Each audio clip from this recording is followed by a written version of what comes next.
Blessings in the name of the Lord Jesus. Welcome to Paraclet TV, making disciples through the power of the Holy Spirit. Naniniwala ka ba sa buhay sa kabilang buhay? Or life after death?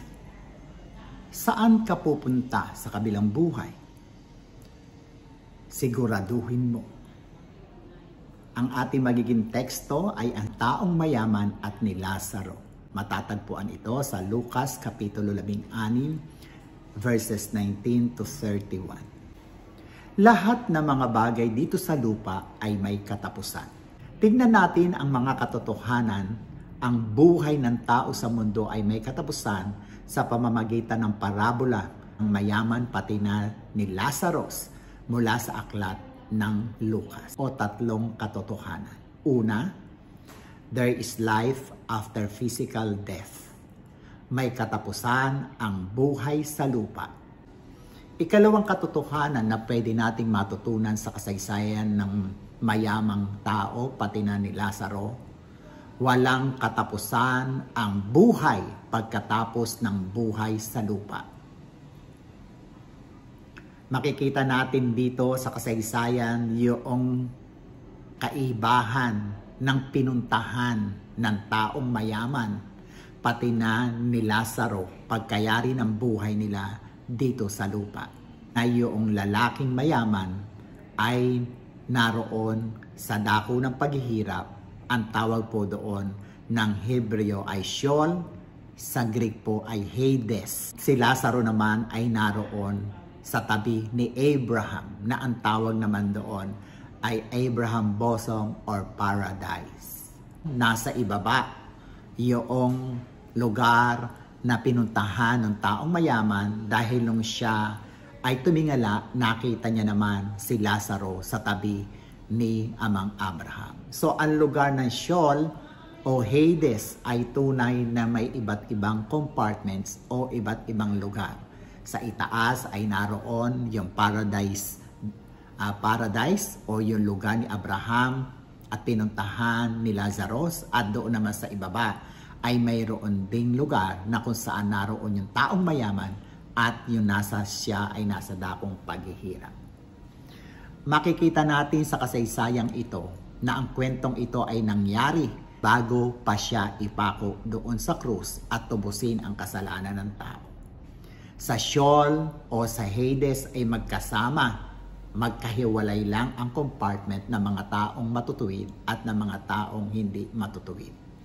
Kaya ang Panginoon Kristo ay namatay doon sa krus, 3 araw bago po siya nabuhay na mag-uli. Bumaba siya doon sa Sheol. Ang sabi na Ephesians 4:8-9, kaya't sinasabi niya nang umakyat siya sa itaas ay dinalan niyang bihag ang pagkabihag at nagbigay ng mga kaloob sa mga tao. Ngayon ito umakyat siya, ano ito? Kundi siya bumabari naman sa mga dakong kalaliman ng lupa. Ano po ang ginawa ng Panginoong Jesucristo doon? Ang sabi ng unang Pedro 4:6, sapagkat dahil dito ipinangaral maging sa mga patay ang ebanghelyo, upang sila ayon sa mga tao sa laman ay mga hatulan, datapat mga buhay sa Espiritu sa Diyos. Ang Panginoong Jesucristo mismo ang bumaba doon sa Sheol at ipinangaral ang magandang balita ng kaligtasan na kanyang binayaran doon sa krus ng Kalbaryo. At ang mga nanampalataya sa kanya doon sa lugar ng mga patay sa Sheol at Hades, ang sabi ng banal na kasulatan, ay dinala niya kung saan siya naroroon ngayon. 2 Corinto 5:8, na malakas ang loob namin ang sabi ko at ibig pa nga namin ang mawala sa katawan at mapasatahanan na kasama ang Panginoon. Tunay na ngayon ang lugar dati na pinuntahan ni Lazaro at nila Abraham ay bakante na dahil ang mga tao na nanampalataya doon ng mangaral si Jesus bago siya mabuhay na mag-uli ay tunay na dinala ng Panginoon Kristo kasama niya doon sa langit, sa kanan ng trono ng Diyos kung saan naroroon siya ngayon. Makikita natin ang kabaliktaran ng dalawang lugar na ito na kung saan ay napuntahan noong taong mayaman pati ni Lazaro. Na napuntahan ni Lazaro ay mayroon tubig, pero doon naman sa lugar na pinuntahan ng taong mayaman ay punong-puno ng apoy. Sa lugar na napuntahan ng taong mayaman ay mayroong agony, may pighati, mayroong kalumbayan, may paghuhumiyaw ng sakit. Pero ang napuntahan po ng lugar ay sa Abraham's bosom, noong ni Lazaro ay na-comfort siya roon at tunay na inaliw siya. Ang iyong magiging lugar sa kabilang buhay ay permanente at walang hanggan. Ang lugar na pinuntahan noong taong mayaman ay walang katapusan at yung lugar din na napuntahan ni Lazarus ay wala ring katapusan. Naiwan sa Sheol o Hades ang masasamang anghel at ang mga tumanggi kay Jesus nung siya ay mangaral doon. At sa ngayon, doon din mapupunta sa ating panahon ang mga taong aayaw sa Panginoong Jesus. Tinatawag din ng ilang mag-aaral na ang Sheol o Hades ay tinatawag nilang impyerno. Kaya nga anghel ang sa Mateo 25:41, ang sabi ng banal na kasulatan, dito mapupunta yung mga anghel, pati na ang kanilang mga kasamahan at may masasamang mga tao. Anghel na ito ay tunay na puntahan ng mga tao na tumanggi sa Panginoong Hesukristo. Isang lugar, ang sabi ng Lucas, isang lugar na kung saan naroon ang mga patay, isang lugar na naroon na matindi ang torture, mental torture or torment na magaganap sa mga tao na napunta doon dahil ang kanilang ginawa sa lupa ay babalik at babalik sa kanilang isipan at ang paghihinayang at pagsisisi ay hindi mawawala sa kanila. Isang lugar ito na kung saan nakikita nila ang magaganap doon sa langit. Kaya nga punong-puno ng paghihinayang, paghihinagpis ang mga taong mapupunta rito sa hell o dito sa Sheol. Ito din ay isang lugar na walang hanggang apoy na hindi namamatay. Ito ay lugar ng walang hanggang hapti, walang hanggang sakit at hirap. At mayroong itong tunay na isang lugar na ang mga tao ay punong-puno ng pagsisisi at pananalangin na siya ay mawala na doon sa lugar na yon. Ngunit makikita natin sa katotohanan na mayroong bangin sa pagitan ng lugar na ito, pati na ng lugar na napuntahan ng tao ni Lazaro, pati na ng taong mayaman. Sa pahayag 21:6-8 ay nais ko pong basahin para makita po ninyo ang lugar na ito. Sinabi rin niya sa akin, naganap na, ako ang Alpha at ang Omega, ang simula at ang wakas. Ang sinumang nauuhaw ay bibigyan ko ng tubig na walang bayad mula sa bukal na nagbibigay buhay. Ito ang makakamtan ng magtatagumpay.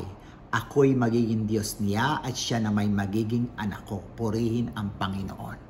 Tayo po ay mga anak ng Diyos. Subalit para naman sa mga duwag, mga taksil, mga gumagawa ng mga kasuklam-suklam na bagay, mga mamamatay tao, mga nakikiapid, mga mangkukulang, mga sumasamba sa Diyos-Diyosan at sa lahat ng mga sinungaling. Ang magiging bahagi nila ay sa lawa na nagliliyag na apoy at asopre. Ito ang pangalawang kamatayan. Wala nang pagbabago sa kalagayan ng mga tao sa kalagayan nila sa kabilang buhay.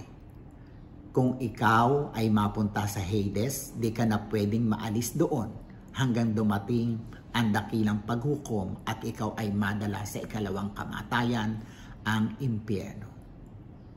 Ang uri ng buhay natin dito sa lupa, ang basihan na magiging buhay natin sa buhay sa walang hanggan. Pero hindi ito nakabase sa material, sa posisyon o kayamanan na meron tayo. Ito ay kung papaano tayo namumuhay sa espiritual na pamamaraan.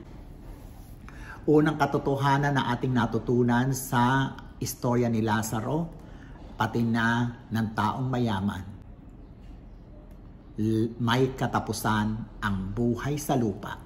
At ang ikalawa, ang sabi natin, walang katapusan ang buhay pagkatapos ng buhay sa lupa.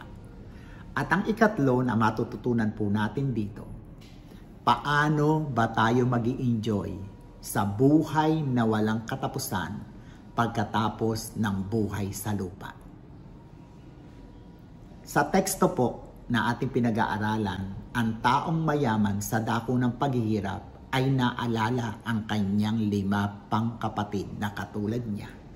At nasabi niya kay Amang Abraham na sila ay pagsabihan. Dahil nga alam niya kung papaano nabubuhay ang 5 niya pang mga kapatid, maaaring katulad niya na sobrang yaman, matataas at magaganda ang lahat ng kanilang mga gamit, pero namumuhay na walang pakialam. Hindi nila pinakikialam ang kanilang kapwa, self-centered sila, pati na wala silang pananampalataya o pakikialam sa Diyos. Kaya nga humingi siya ng request kay Amang Abraham na warningan ang mga kapatid niya. Bigla siya nagkaroon ng pakialam upang di maranasan na mapunta kung saan siya naroon. Ngunit ang sagot ni Amang Abraham, naroon na si Moses at mga propeta, dapat silang makinig sa kanila at sila ay magsisi. Sa ating panahon, tayo na mga nananampalataya kay Jesus, ang Moses at propeta na ito. Humayo tayo. Go and make disciples, ang sabi ng Biblia. Intentionally gawin natin na magbahagi ng salita ng Diyos upang hindi sila mapunta sa dako na pinuntahan ng taong mayaman. Kumusta po ang inyong mga kapatid? Ang inyong mga magulang? Ang inyong mga kamag-anak, kaklase, o maging yung minamahal ninyong mga kaibigan? Nabahaginan nyo na po ba sila ng tanging paraan upang maiwasan ang isang buhay na walang hanggan na malayo kay Jesus doon sa dako ng impyerno? Huwag po tayong magpatumpik-tumpik, huwag tayong walang mga pakialam, huwag masayang ng maraming mga panahon. Malapit na ang pagdating ng Panginoong Hesus. Samantalahin natin ang lahat ng pagkakataon sa iba't ibang kaparaanan, ibahagi natin ang paraan upang maiwasan ng mga taong ito ang lugar na napuntahan ng taong mayaman. At ipanalangin natin na kasama tayo ay mapunta doon sa pinuntahan ni Lazarus, ni Abraham, at sa pinuntahan ng ating tagapagligtas na si Jesus. Share Jesus. Subscribe, share. Oropleth TV. Go, go, go.